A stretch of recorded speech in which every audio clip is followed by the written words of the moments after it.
خدای په دربار کې بخی چې ای زما پروردګاره د کور نه راوتې وم بغیر د وینو نه، لیکن چې مدرسې ته نه وم رسېدلی ګیره مبارکه هغه سپینه چې ما په اودس په اوبو باندې وینځلې وه هغه د इमरान खान फूट फूट कर रोने लगे और इमरान खान ने जनाजे में शिरकत करने की दरख्वास्त की, जिसपे चीफ जस्टिस जनाजे पर शिरकत करके हादसा नहीं बल्कि इमरान खान की दिल छू जाने वाली वीडियो जनाजे में शिरकत और पूरा बयान भी हम आपसे शेयर कर रहे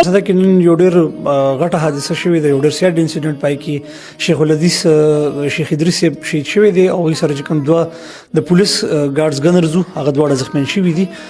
تفصيلات د دې راشي سهار تقریبا معمول کې شیخ صاحب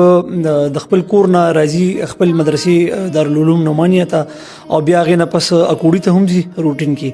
نو څنګه چې د دې روزانه معمول په هغه معمول دی روان شوي دي او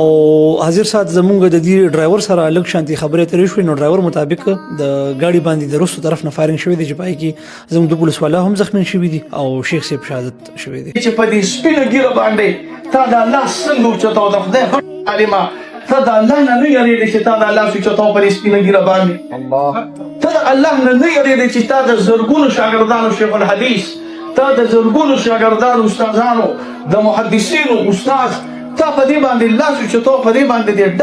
मकसद नहीं है। मैंने भी ताकतवर इदारों को और हुकूमत को बता दिया कि इमरान खान को जेल से रिहा कर बाइज्जत बरी करने का पुरजोर पैगाम देने के बाद आप ईद करें तो कमेंट सेक्शन में जरूर आमीन लिखें और इमरान खान रिलीज लिखें। वीडियो अच्छी लगी तो लाइक करें और इस चैनल को सब्सक्राइब कर लें और साथ ही बेल आइकन का बटन भी प्रेस कर दें ताकि नई आने वाली हर लेटेस्ट अपडेट आपको आसानी आ सके। Thanks for watching. फिर मिलते हैं एक नई